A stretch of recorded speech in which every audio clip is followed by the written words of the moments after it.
The wind howled like a wounded animal against the weathered timber walls of Cole Thompson's ranch house, and through the frosted window, he could barely make out three figures struggling through the blinding snow toward his porch. He grabbed his rifle out of instinct, then lowered it when he realized the shapes were women, their dark braids whipping in the merciless January wind that tore across the Arizona territory. It was 1883, and winter storms this far south were rare enough to be remarkable, but deadly all the same. Cole threw open the door before they could knock, and the blast of freezing air that hit him carried the scent of smoke and something else, something that reminded him of loss. The three women stood there, Apache by their dress and features, their faces carved with exhaustion and grief. The oldest might have been in her 40s, wrapped in a wool blanket over traditional buckskin. The second looked to be in her late 20s, and the third, barely more than a girl, couldn't have been older than 19 or 20. "Please," the youngest said in English, her voice cracking. "We have nowhere else to go." Cole didn't hesitate. Whatever his neighbors might say, whatever trouble it might bring, he couldn't leave anyone out in this storm. "Get inside, all of you, quickly now." They stumbled through the doorway, bringing swirls of snow with them. Cole pushed the door shut against the wind and secured it, then turned to find the three women standing in his main room, dripping melting snow onto his floor, and looking at him with a mixture of hope and wariness that broke something in his chest. "Sit by the fire," he said, gesturing to the stone hearth where flames crackled against the cold. "I'll get blankets and coffee." The oldest woman spoke in Apache to the other two, and they moved toward the fire with careful, deliberate steps, as if afraid the offer might be rescinded. Cole retreated to his bedroom and grabbed every blanket and quilt he owned, then returned to drape them around the shivering women. Up close, he could see their lips had a bluish tinge, and their hands shook as they held the fabric close. "How long were you out in that storm?" he asked, moving to the kitchen area to start coffee. The youngest woman, who seemed to speak the best English, looked up at him. "Since yesterday morning. We walked from the mountains." Cole nearly dropped the coffee pot. That was at least 20 miles in good weather. In a blizzard like this, it was a miracle they had survived. "Why? What happened?" The woman's dark eyes filled with tears, but her voice remained steady. "Soldiers came 3 days ago. They said our husbands were stealing cattle. They shot them without asking questions, without proof. Just shot them and left their bodies in the snow." The coffee forgotten, Cole sank into a chair across from them. He had heard stories like this before, too many of them. The Apache Wars had officially ended years ago, but that didn't stop some white men from treating every Apache they saw as an enemy. "I'm sorry," he said, and meant it with every fiber of his being. "I'm so damn sorry." "We had a camp in the foothills," the youngest continued. "But without our husbands, we had no protection. Other men from a neighboring camp, they came and said we should be divided among them as wives. We refused. My name is Vera Rainsinger. This is my sister-in-law, Nady, and my husband's aunt, Kaya." Cole nodded to each of them in turn. "Cole Thompson. This is my ranch, small as it is. You're safe here, I promise you that." Nady, the woman who appeared to be in her late 20s, spoke in Apache to Vera, who translated. "She asks why you help us. Most white men would not." "Most white men are fools," Cole said bluntly. "And I know what it's like to lose everything." The coffee finally boiled, and he poured 4 cups, adding generous amounts of sugar to each. The women accepted them gratefully, wrapping their hands around the warm tin cups. For a long moment, there was only the sound of the fire crackling and the wind battering the house. Cole studied them more carefully now. Vera was beautiful in a way that made his breath catch, with high cheekbones and eyes that held both sorrow and strength. Her hair fell past her shoulders in thick braids, and despite her exhaustion, she held herself with dignity. Nady had similar features but a rounder face, and she kept glancing at the door as if expecting someone to burst through. Kaya, the eldest, had gray streaking through her dark hair and the weathered face of someone who had survived much in her life. "The storm should break by tomorrow," Cole said. "But even after it does, you're welcome to stay as long as you need. I have 2 spare rooms, not much, but better than being out in the cold." Vera translated for the others, and Kaya responded in Apache, her voice low and serious. Vera nodded and turned back to Cole. "Kaya says you are either a very good man or a very foolish one. She asks what you want in return for your kindness." "Nothing," Cole said firmly. "I want nothing except to know I didn't let 3 people freeze to death when I could have helped." "Nothing." Nady spoke in English for the first time, her accent thick but her words clear. "Men always want something." Cole met her gaze steadily. "I'm not most men, and I know your people have been given every reason not to trust mine, but I give you my word you're safe here. Stay as long as you need, and when you're ready to leave, I'll help you get wherever you want to go."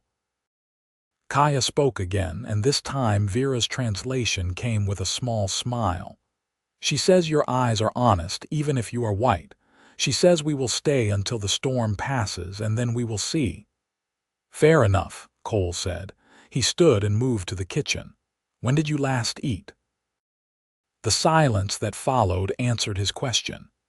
He set about making a proper meal, pulling out salt pork, beans, cornbread from the previous day, and the last of his winter vegetables. As he cooked, he was acutely aware of the 3 women watching him.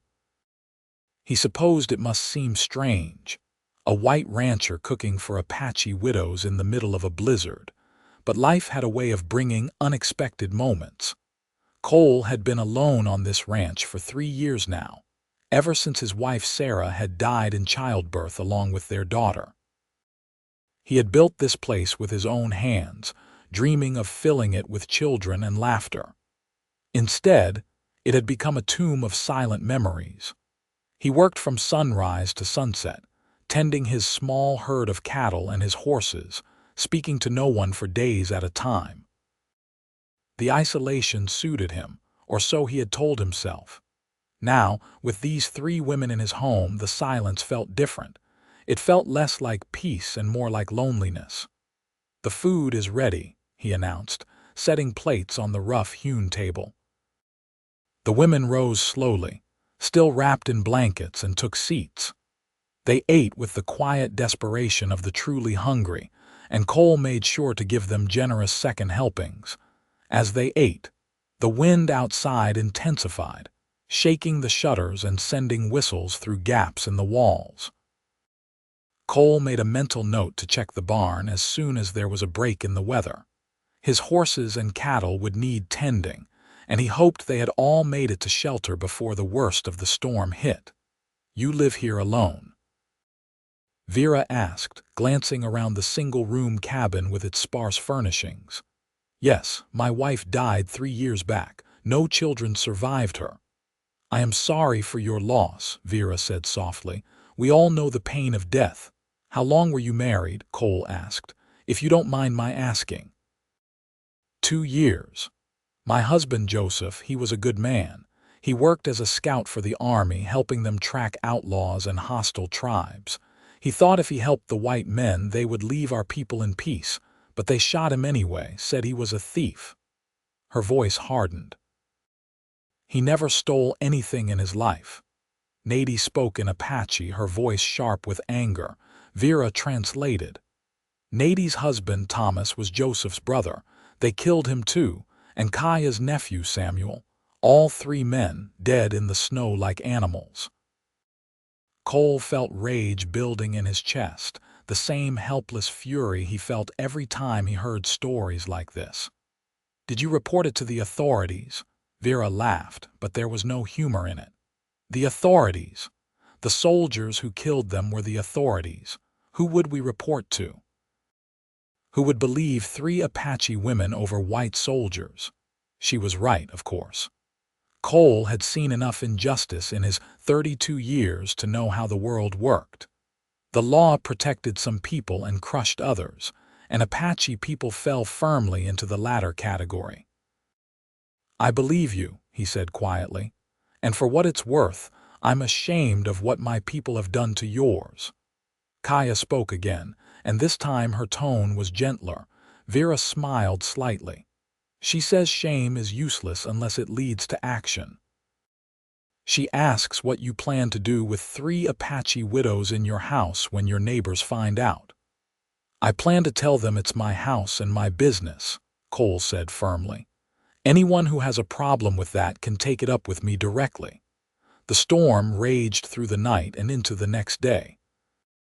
Cole gave the women his 2 spare rooms, small spaces he had built intending them for children who never came. He took blankets and made himself a bed by the fire, lying awake and listening to the wind howl.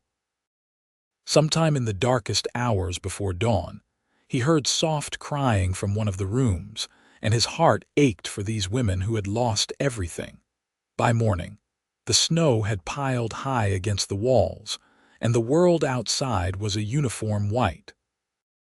Cole bundled up in his heavy coat and fought his way to the barn, where he found his 3 horses and 12 cattle huddled together for warmth, but otherwise unharmed. He fed them from his winter stores and checked for injuries, relieved to find none. When he returned to the house, he found the 3 women awake and already cleaning. Vera was sweeping the floor, Nady was washing the dishes from the previous night, and Kaya was tending the fire with practiced efficiency. They had shed their wet outer layers and now wore the buckskin dresses that had been protected underneath, along with the blankets draped over their shoulders. "You don't need to do that," Cole said, stamping snow from his boots at the door. "You gave us shelter and food," Vera replied. "We can at least keep your house clean. It is only fair." Cole wanted to argue, but he recognized pride when he saw it. These women needed to feel useful to maintain their dignity. "I appreciate it," he said instead. "The animals are fine. We just need to wait out the storm now." The second day passed slowly. The snow continued to fall, though less violently than before. Cole found himself telling the women about his ranch, how he had come west from Missouri after the war, looking for a fresh start. He had worked as a cowhand for several years, saving every penny until he had enough to buy this land and start his own small operation. "It's not much," he admitted, "but it's mine. I built this house with my own hands, broke these horses myself, and those cattle carry my brand. It's honest work." Vera translated for the others, and Nady asked a question in Apache. "She wants to know why you chose this place, so far from town, so isolated." Cole looked into the fire, remembering. "After Sarah died, I couldn't stand being around people. Their pity, their sympathy, it all felt like knives cutting me. Out here I could work until I was too tired to think, and the only voices I heard were the wind and the animals. It felt right. Loneliness can feel right when grief is fresh," Vera said softly, "but it can also become a prison." Her words struck something deep in Cole's chest. He looked at her across the firelight and saw understanding in her eyes, the recognition of one lonely soul seeing another. "How old are you?" he asked suddenly. 21. My husband was 23. We were young, but we loved each other truly." "I'm sorry you lost him so soon." "I am sorry you lost your family," Vera replied. "But perhaps the spirits brought us here for a reason. Perhaps we are meant to help each other heal." Cole wanted to believe that, wanted to think there was meaning in the random cruelty of a winter storm and murdered husbands and a chance meeting on his doorstep. But he had stopped believing in destiny when Sarah died. Now he just tried to get through each day. The storm finally broke on the 3rd morning. Cole woke to silence. the absence of howling wind so profound it was almost loud. He rose from his makeshift bed by the fire and looked out the window to see a world transformed by snow. Drifts as high as his waist covered the landscape, and the sun reflecting off the white expanse was nearly blinding. The women emerged from their rooms, and together they all stood looking out at the frozen world. "The pass will be blocked for weeks," Kaya said through Vera's translation. "We cannot travel." "Then you'll stay here," Cole said. "I have enough supplies to last the winter, and come spring, we'll figure out what comes next." Over the following days, a routine developed. Cole would wake early and tend the animals, breaking ice in the water troughs and making sure they had enough feed. The women would prepare breakfast, and they would all eat together at the rough table. Then Cole would work on various projects around the ranch, while the women occupied themselves with mending clothes, preparing food, and keeping the house in order. But as the days passed, the arrangement evolved into something more. Vera began joining Cole on his morning rounds, helping feed the horses and learning about the cattle. She was a quick study, unafraid of hard work, and she asked intelligent questions about ranching and animal husbandry. Cole found himself looking forward to these morning hours with her, the way her eyes lit up when a horse nuzzled her hand, the sound of her laughter when a calf kicked up its heels in the snow. Nady, meanwhile, revealed herself to be an expert with leather. She examined Cole's worn saddles and tack with a critical eye, then set about repairing them with skills passed down through generations. Cole would watch her work, marveling at the intricate patterns she stitched into the leather, transforming his utilitarian gear into something beautiful. Kaya kept mostly to the house, but her presence was no less valuable. She cooked meals that reminded Cole how bland his own cooking had been, combining his basic ingredients with wild herbs she had carried with her and techniques that created flavors he had never tasted. She also began teaching him Apache words, patiently correcting his pronunciation, while Vera and Nady tried not to laugh at his attempts. 3 weeks after the storm, Cole rode into Vulture City for supplies. The town was small, barely more than a collection of buildings serving the mining operations in the surrounding mountains. He kept his head down as he loaded his wagon with flour, sugar, coffee, and other necessities, hoping to avoid conversation. He was not so lucky. "Heard you got some Indians staying at your place," said Clarence Miller, the owner of the general store. His tone was neutral, but his eyes were calculating. "I have 3 women who needed shelter during the storm," Cole replied evenly. "Nothing more to it than that. 3 women, you say?" Clarence leaned on the counter. "Apache women. Yes, their husbands were killed by soldiers who didn't bother with proof or trial. I gave them a place to stay until they can get back on their feet. That a problem?" "Not for me," Clarence said, though his expression suggested otherwise. "But you know how people talk. Might want to watch yourself, Thompson. Some folks around here don't take kindly to Indian lovers." Cole fixed him with a hard stare. "Some folks around here should mind their own business." "We clear, Crystal," Clarence said, straightening up. "That'll be $12. The ride back to the ranch felt longer than usual. Cole knew word would spread about his house guests, and there would be trouble eventually. But he couldn't bring himself to regret offering shelter.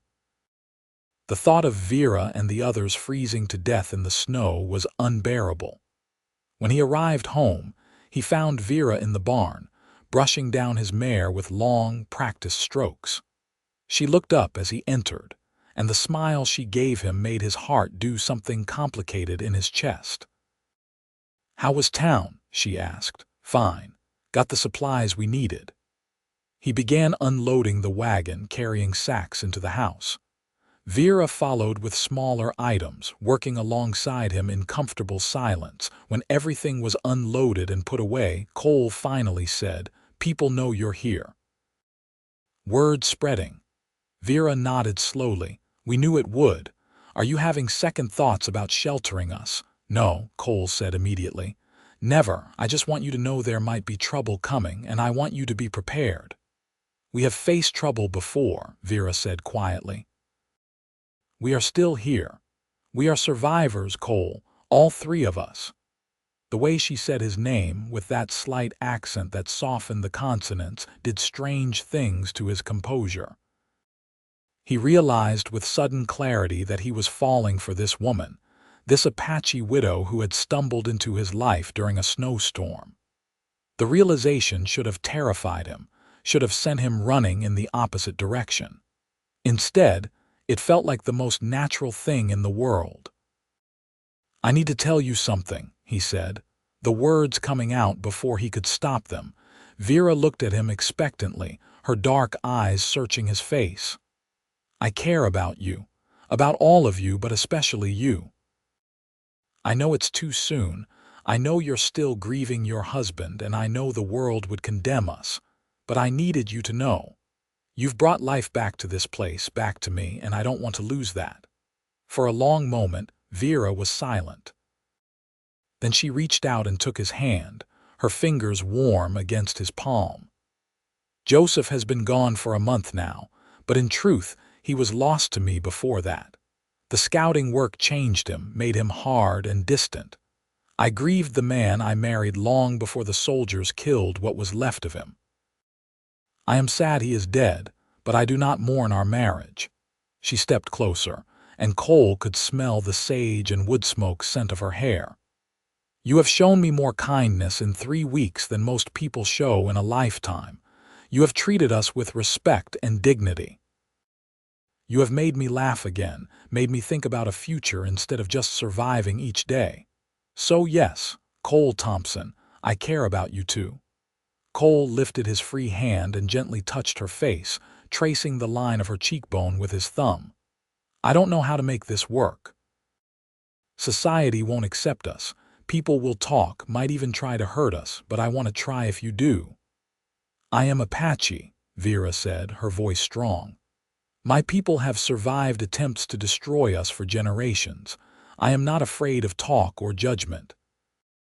If you are willing to face it with me, then yes, I want to try." Cole leaned down and kissed her, tentatively at first, then with growing confidence as she kissed him back. It felt like coming home after a long journey, like finding something he hadn't known he was searching for.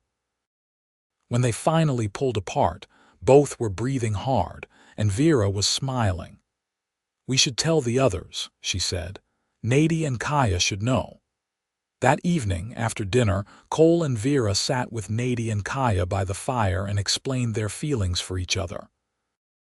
Nady's reaction was cautious, her eyes flickering between them with concern. Kaya simply nodded as if she had seen this coming from the start. Through Vera's translation, Kaya spoke at length. She says love is a gift from the spirits, and it should not be refused when it is offered. But she warns that the path ahead will be difficult. White society will reject you for loving an Apache woman. Some Apache will reject you, Vera, for loving a white man. You will need the strength of mountains to withstand the storms coming. "I understand," Vera said in Apache, then switched to English for Cole's benefit. "But I believe we can weather those storms together." Nady spoke next, her voice softer. Vera translated. "She says she is happy for us, but she worries about her own future and Kaya's. She asks what will become of them when the snow melts and they must leave." Cole had been thinking about this. "You don't have to leave. This ranch is small, but it's growing. I need help if I want to expand, and you three have already proven yourselves more than capable. Stay, work with me, build this place into something real. We can be a family, not by blood but by choice."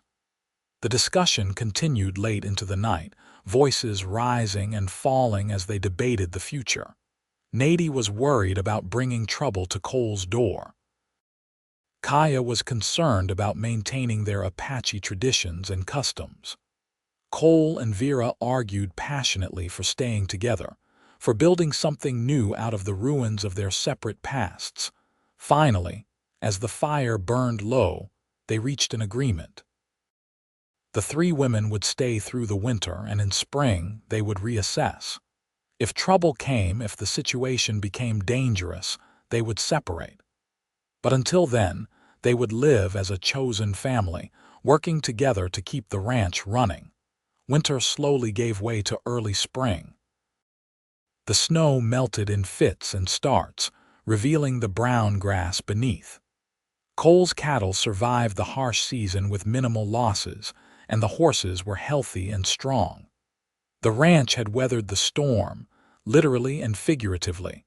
Cole's relationship with Vera deepened during those cold months. They would wake early and walk to the barn together, their breath misting in the pre-dawn air. They worked side by side, feeding animals and repairing winter damage. In the evenings, they would sit close by the fire, and Cole would try to teach Vera to read while she taught him more Apache. Their kisses became familiar, comfortable, but no less electric for their frequency. They had not yet been intimate beyond kissing, both conscious of the two other women living in the small house. But the desire was there, simmering beneath every touch and glance. Nady had grown more comfortable as well, her initial wariness fading. She smiled more often, and her leather work had expanded beyond repairs. She now created new pieces, beautiful saddles and belts that Cole knew would fetch good prices in town. She had also begun teaching Cole traditional Apache stories, using them to improve his language skills while sharing her culture. Kaya had become the heart of their little household. She cooked, cleaned, and maintained a sense of order that Cole's bachelor existence had sorely lacked. But more than that, she provided wisdom and guidance. When conflicts arose, as they inevitably did when four people lived in close quarters, Kaya would mediate with patience and insight. Cole had come to think of her as a second mother, the family elder he had never had. In late March, Cole made another trip to Vulture City. This time, he brought Nady's leather work to sell. He also planned to inquire about buying more cattle, thinking to expand his herd now that he had help managing it. The reaction in town was more hostile than before. People stared openly as he walked down the main street. Conversation stopped when he entered buildings. Clarence Miller took the leather goods but offered half what they were worth, and when Cole protested, the man shrugged. "That's the price for Indian work," Clarence said flatly. "Take it or leave it." Cole took it, because the alternative was returning empty-handed and having to explain to Nady that her beautiful craftsmanship was being devalued because of her race. But he seethed inside. Things got worse when he stopped at the saloon for a drink. 3 cowboys he recognized from neighboring ranches were already there, well into their cups. They saw him enter and immediately began making loud comments. "There's the Indian lover," one said, loud enough for everyone to hear. "Heard he's got 3 squaws warming his bed." "Must be nice," another leered. "Always wondered what Apache women were like under those buckskin dresses." Cole set his drink down carefully and turned to face them. "You should watch what you say about ladies who aren't here to defend themselves." "Ladies," the first cowboy laughed. "They're Indians, Thompson. They're not ladies, they're barely people." Cole's fist connected with the man's jaw before he consciously decided to throw the punch. The cowboy went down hard, and his 2 friends immediately jumped into the fray. Cole fought as well as he could, getting in several good hits before superior numbers overwhelmed him. He ended up on the floor with a split lip, a black eye forming, and his ribs screaming in pain from a well-placed boot. The saloon owner, a grizzled man named Pete, broke up the fight by firing a shotgun into the ceiling. Out, all of you. Take your fighting into the street if you must, but not in my establishment." Cole dragged himself to his feet, spat blood, and left without another word. He climbed onto his wagon and started the long ride home, every bump in the road sending fresh waves of pain through his body. Vera met him at the barn, and her face went pale when she saw his injuries. "What happened?" "Had a disagreement with some fellows in town," Cole said, trying to make light of it. But Vera was already helping him down from the wagon, her hands gentle but firm. Inside, all three women fussed over him. Kaya produced a poultice that stung like fire but quickly reduced the swelling around his eye. Nady wrapped his ribs with strips of cloth, binding them tight. Vera held his hand and glared at him with a mixture of anger and concern. "You were fighting because of us," she said. "It wasn't a question." "I was fighting because some men needed to be taught manners," Cole replied. "But yes, they said things about you that I couldn't let stand." "This is what I feared," Nady said quietly, speaking in English. "We bring trouble to you." "You bring life to me," Cole corrected firmly. "Those men, their hatred and ignorance, that's their problem, not ours. I won't let them drive you away." But the incident changed things. They all knew it was only a matter of time before the hostility in town escalated further. They began taking precautions, securing the doors and windows at night, keeping weapons close at hand. The easy peace of winter was gone, replaced by a watchful tension. 2 weeks later, 5 men rode up to the ranch just after dawn. Cole recognized them as the Cowboys from the saloon along with 2 others. They sat their horses in a loose line, hands resting conspicuously on their gun belts. Cole walked out to meet them, his own pistol strapped to his hip and his rifle leaning against the porch within easy reach. Behind him, he could feel Vera watching from the window. "Something I can help you gentlemen with?" Cole asked, keeping his voice level. The leader, a man named Jack Dalton who owned a large spread to the north, leaned forward in his saddle. "We've come to give you a warning, Thompson. Send those Indians away, or there will be consequences." "They're staying," Cole said flatly. "And what happens on my land is my business."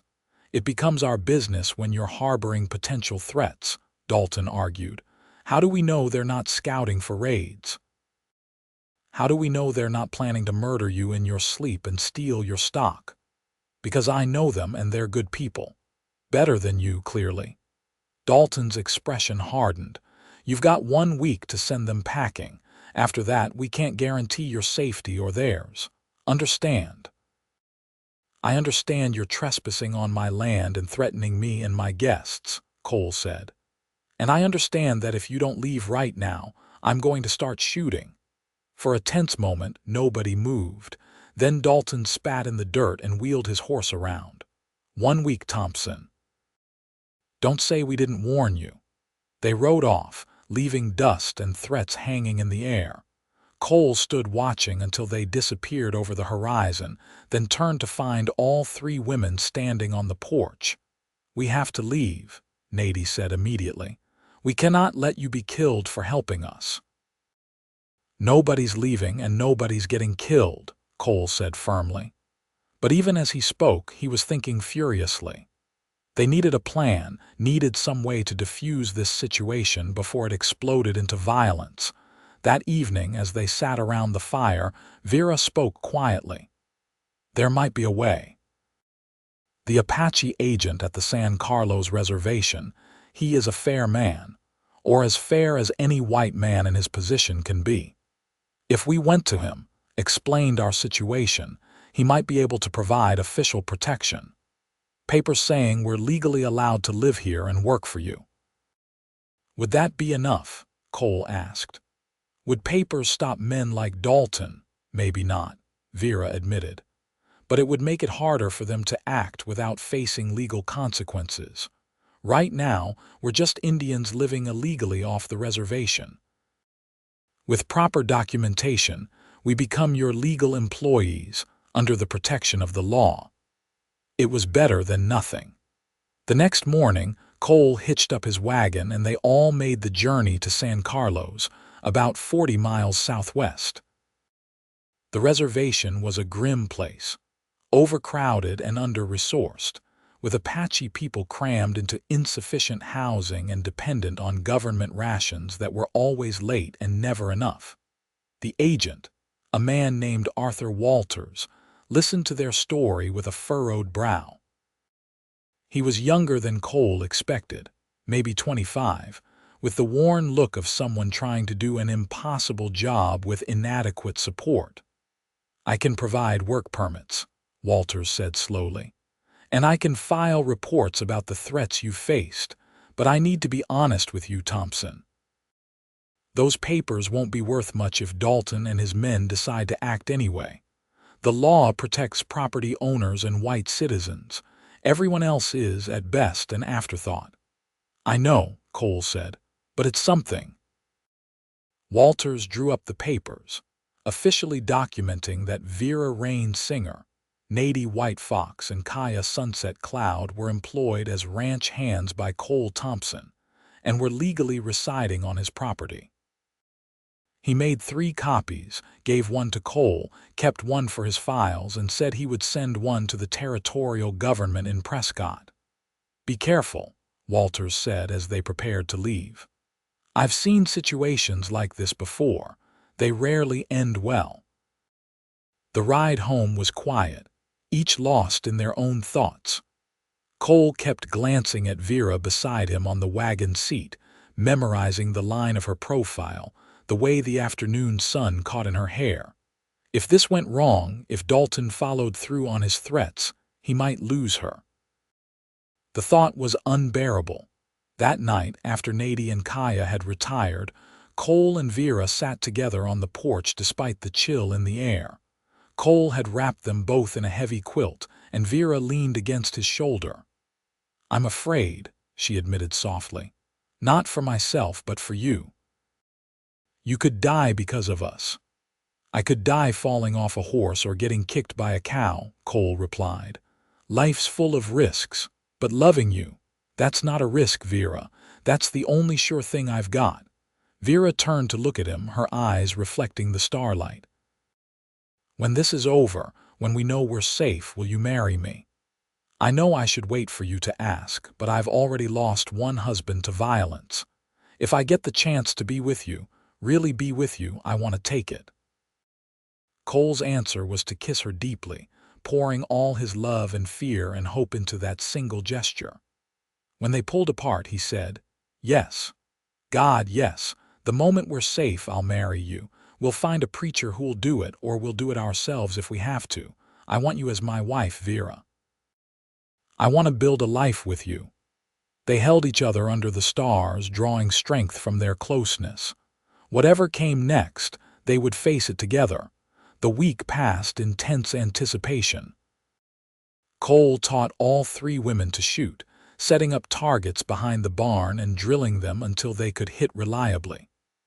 Nady proved to be a natural with a rifle, her steady hands and sharp eyes serving her well. Vera was competent, and Kaya, despite her age, could still handle a pistol with authority. They prepared the ranch house as best they could, securing shutters and moving furniture to create defensive positions. Cole hated turning his home into a fortress, but he hated the idea of being unprepared more. The attack came on the 8th day, just after sunset. 6 riders this time, not just approaching but charging straight toward the house with guns drawn. Cole saw them coming and shouted a warning, and everyone scrambled to their positions. The first shots shattered the evening quiet. Cole fired from the front window, aiming for the horses rather than the riders. He didn't want to kill anyone if he could help it, but he would protect his family. One horse went down, throwing its rider. Another veered off, spooked by the gunfire. Vera fired from the side window, her shots carefully placed. Nady was on the other side and Kaya covered the back, though no one approached from that direction. The gunfight was brief but intense, the smell of gunpowder thick in the air, the sound of bullets thudding into walls terrifying. Then, as suddenly as it started, it was over. The attackers retreated, dragging their injured with them. Cole counted quickly, confirming everyone in the house was unharmed. "Everyone okay?" he called out. "Yes," came 3 voices in return. Cole slumped against the wall, adrenaline draining from his body. They had survived, but this wasn't over.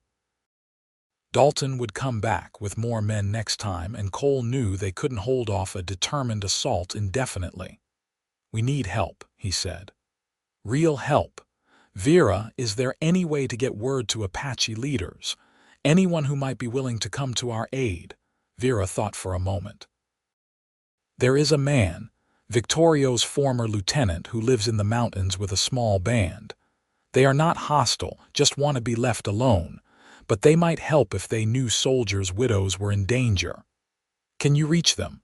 "I can try. But I would need to go into the mountains, and that's dangerous right now." "I'll go with you," Cole said immediately.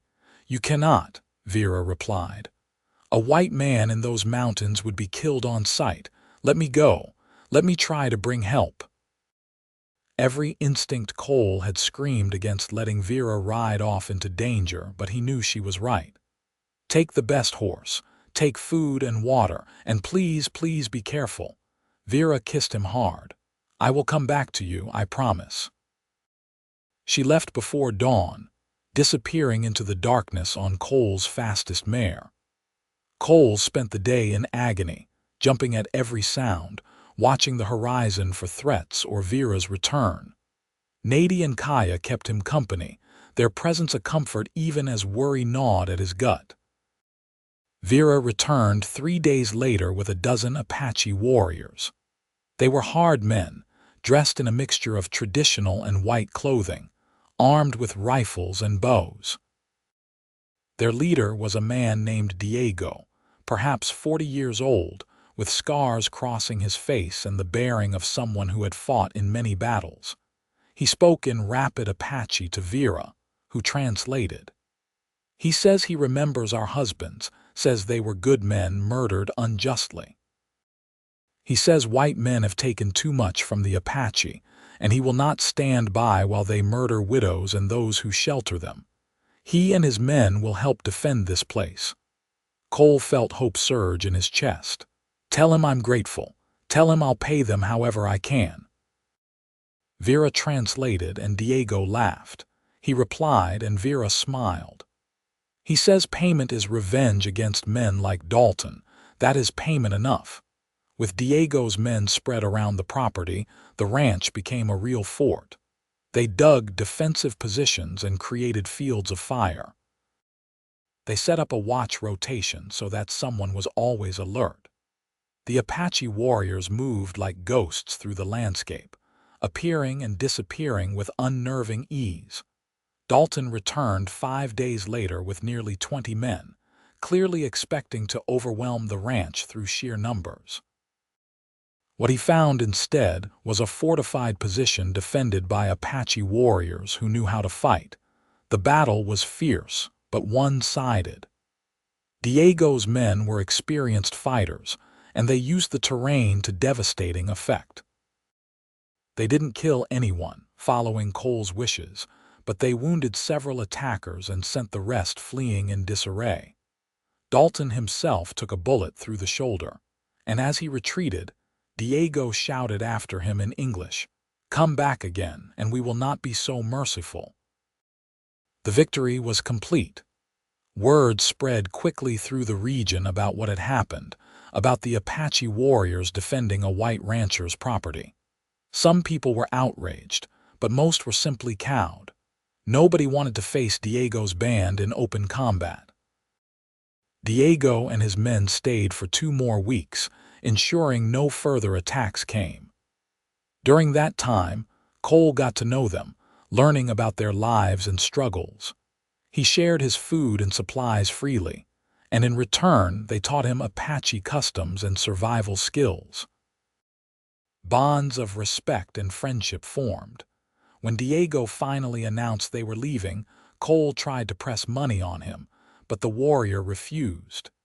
"You sheltered our widows when no one else would," he said through Vera's translation.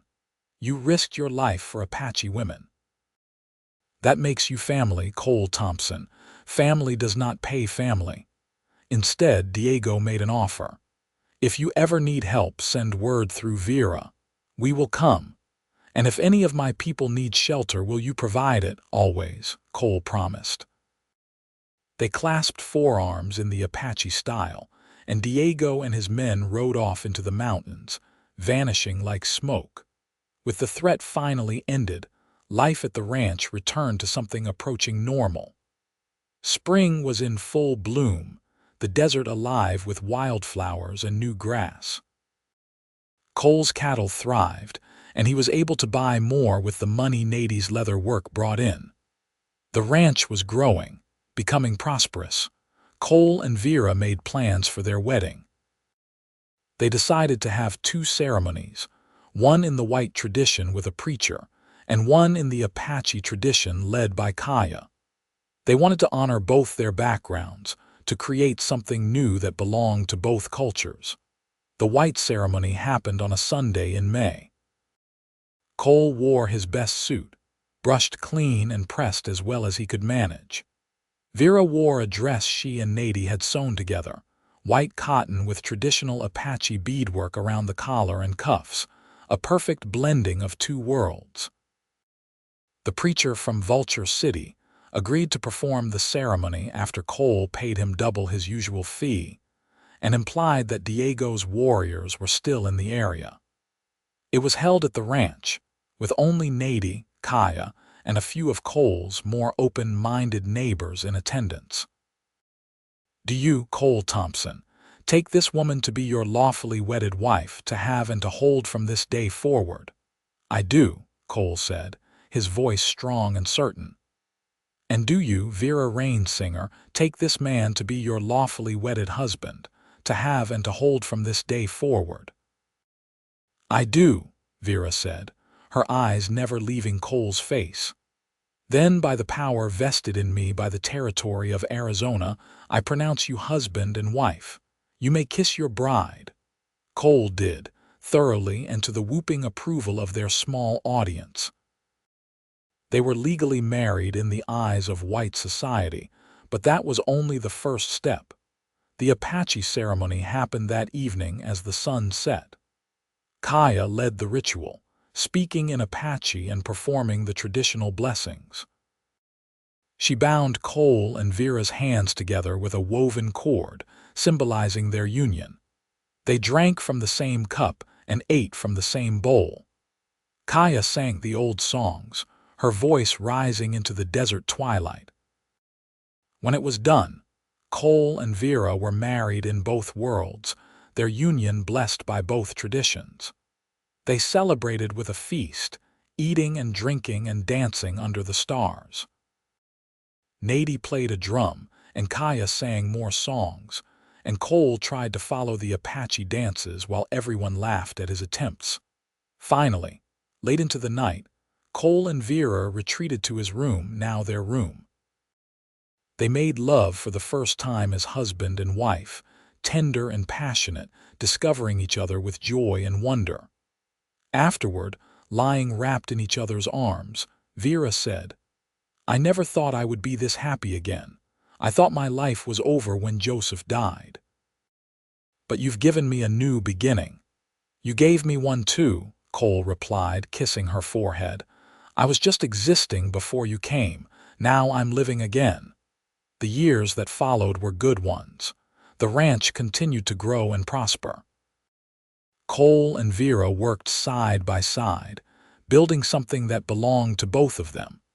Nady remained with them, becoming a vital part of the operation. Her leather work gained a reputation throughout the territory, and buyers came from as far as Tucson to purchase her goods. She never remarried, content with her independence and the family she had chosen. Kaya also stayed, growing older but never losing her sharpness or wisdom.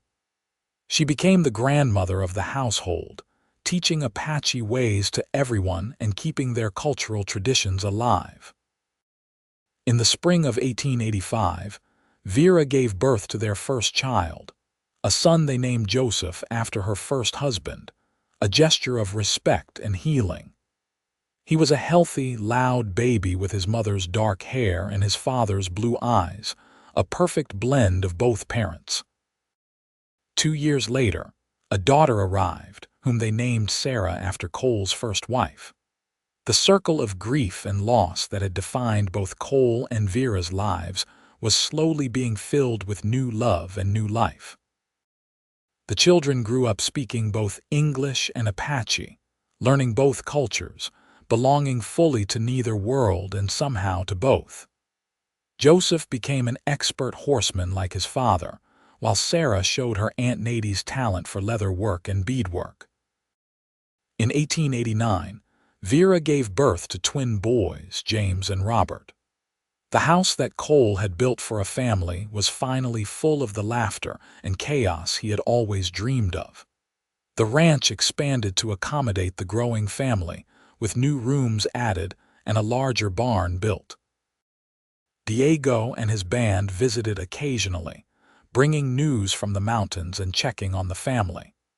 The children grew up knowing these warriors as uncles, learning Apache skills and stories. It was an unusual arrangement, a white rancher's family with deep ties to Apache people who lived outside the reservation system. But it worked. Nadie eventually fell in love with one of Diego's younger warriors, a man named Thomas who had lost his own wife to illness. They married in 1890, and Thomas came to live at the ranch, adding his skills to the operation. He was an expert tracker and hunter, and he taught Cole and the older children how to read the land in ways white settlers never learned. The ranch became known throughout the territory as a place where Apache and white people worked together in peace. It wasn't always easy. There were still people who disapproved, who muttered about Indian lovers and white traitors.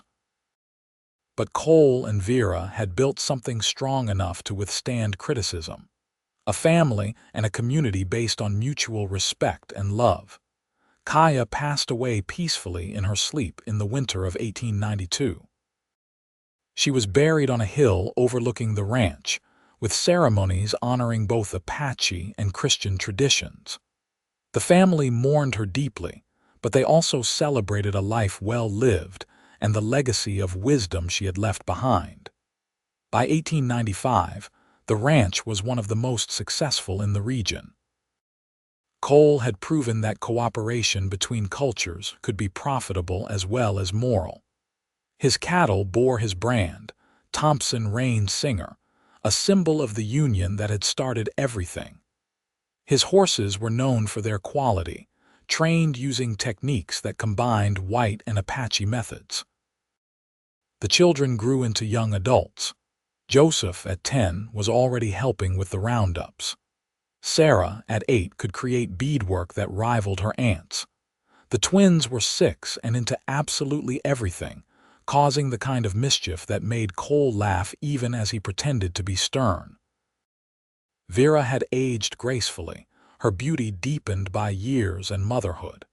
She managed the ranch's finances and made many of the major decisions alongside Cole. They were true partners in every sense, running the operation together.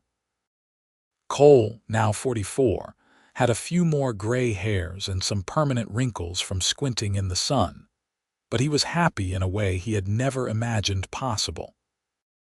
Sometimes he would stand on his porch at sunset, watching his children play in the yard, and remember the lonely man he had been before that winter storm. One evening, as they sat together watching the sunset, Vera resting against Cole's shoulder, she said, "You ever regret it?" "Opening your door that day," Cole pulled her closer. "Not for a single moment. That storm brought me everything I had lost and more than I ever dreamed of having. It brought me you, brought me family, brought me purpose. I thank God for that storm every day." The children ask sometimes why they look different from the other children in town, Vera said quietly. Why their mother is Apache and their father is white. What do you tell them? I tell them that they are the future, that they belong to both worlds and are bound by neither. That they can build something new, something better than what came before. I tell them they are the answer to the hatred that killed my first husband and your first wife. They are proof that love is stronger than prejudice. Cole kissed the top of her head. That's perfect. That's exactly what they need to hear. The years continued to pass peacefully. The children grew and thrived. Joseph eventually took over much of the day-to-day ranch operations, running things alongside his father. Sarah married a young man from town, one of the few who didn't care about her mixed heritage, and they started their own ranch nearby. The twins became partners in Nady's leather business, expanding it into saddles and tack that were sold throughout the Southwest. Cole and Vera grew old together, their love deepening with each passing year. They became grandparents, then great-grandparents, watching their family tree spread and flourish. The ranch that had once been Cole's lonely refuge became the heart of a community that bridged cultures. On a warm day in the spring of 1910, Cole and Vera sat on the porch of the house Cole had built with his own hands decades before. They were both in their 60s now, their hair white, their faces lined with age and laughter. Surrounding them were children and grandchildren, 3 generations of the family they had built. You remember that day? Vera asked, her hand in Cole's. When I knocked on your door in the middle of the storm. Every detail, Cole replied. Best day of my life, though I didn't know it then. 3 widows seeking shelter, Vera mused. And you gave us so much more than that. You gave us home, family, purpose, love. You gave me the same, Cole said. I was dead inside before you came, Vera, just going through motions. You brought me back to life. They sat in comfortable silence, watching their descendants play in the yard where Cole had once worked alone. The ranch spread out around them, prosperous and thriving, a testament to what could be built when people chose love over hate, acceptance over prejudice. As the sun set over the Arizona desert, painting the sky in shades of orange and purple, Cole pulled Vera close and thought about the winter storm that had changed everything. It had been a random twist of fate, 3 women seeking shelter from a blizzard and finding a family. But out of that randomness had come something beautiful and lasting. I love you, he told Vera, words he had spoken thousands of times but still meant with his whole heart.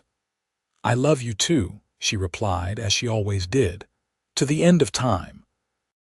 Their children and grandchildren gathered closer as evening fell, drawn by the warmth of family and the safety of home. Stories were told, the old ones that everyone knew but loved to hear again.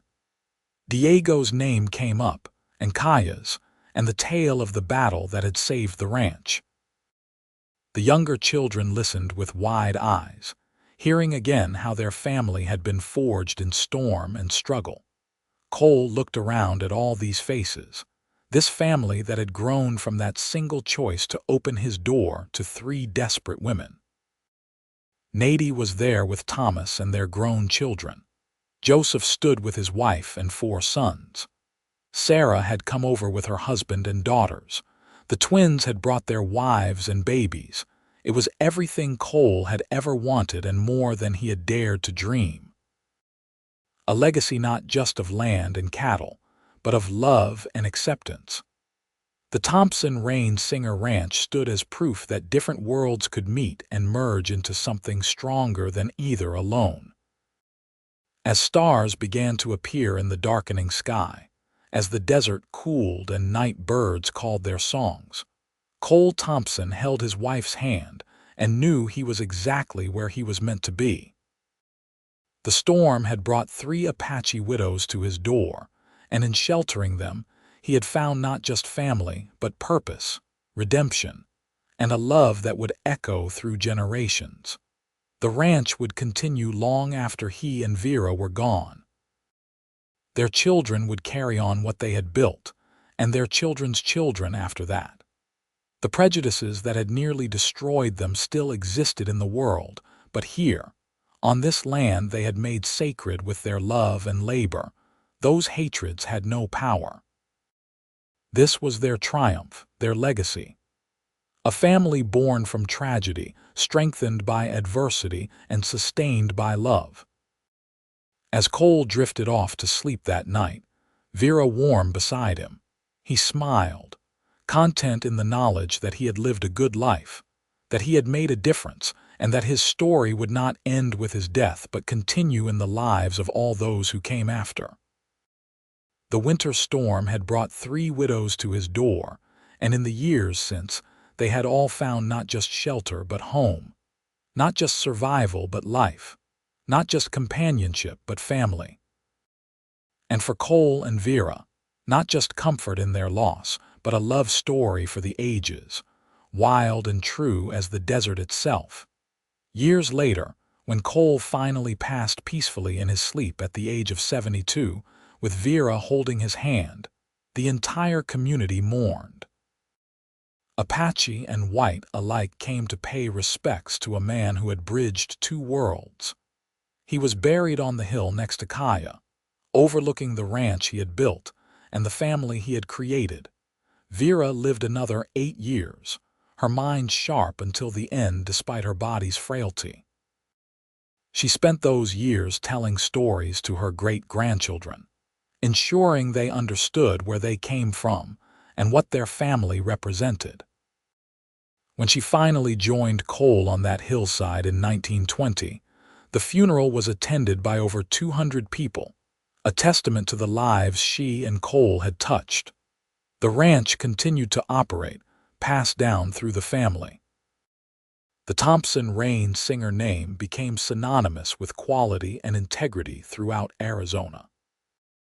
More importantly, it stood as a living reminder that love could transcend the boundaries society tried to impose, that families could be built on choice rather than blood, and that opening your door to those in need could change not just your life, but the future itself. The story of Cole and Vera, of Nady and Kaya, of the winter storm that brought them together, became legend in the region. It was told and retold, growing in the telling but always returning to the essential truth at its heart, that in the darkest moments when all seems lost, kindness and love can light the way forward, that the stranger at your door might be your destiny. That family is not defined by race or blood, but by the bonds we choose to forge, and on quiet nights, when the wind whispers across the Arizona desert, locals swear you can still feel the presence of that original family on the ranch they built. The cowboy who opened his door. The widow who found love again. The family they created against all odds. Their story, born in a winter storm and sealed with a love that death itself could not diminish, lives on in the land and the people who still call that ranch home. It was a story of its time, reflecting all the struggles and prejudices of the Old West, but it was also timeless in its message. Love conquers hate. Family is what you make it. And sometimes, the greatest treasures in life come to your door in the middle of a storm, when you least expect them but most need them. The Thompson Rain Singer Ranch stands to this day, still run by descendants of that original family, still serving as a bridge between cultures, still telling the story of how 3 Apache widows and 1 lonely cowboy built something that would outlast them all. It is a testament to the power of compassion, the strength of love, and the enduring truth that we are all, in the end, simply human beings in need of shelter from the storms of life. And that, in the end, was the true legacy of Cole Thompson and Vera Rain Singer. Not wealth or land or even the large family they created, but the simple, profound lesson that opening your heart, even when it's been broken, even when the world tells you not to, can lead to miracles. The winter storm that brought 3 Apache widows to Cole's door had indeed brought him everything he needed most. Not just a wife and family, but purpose, redemption, and a love story that would inspire generations to come.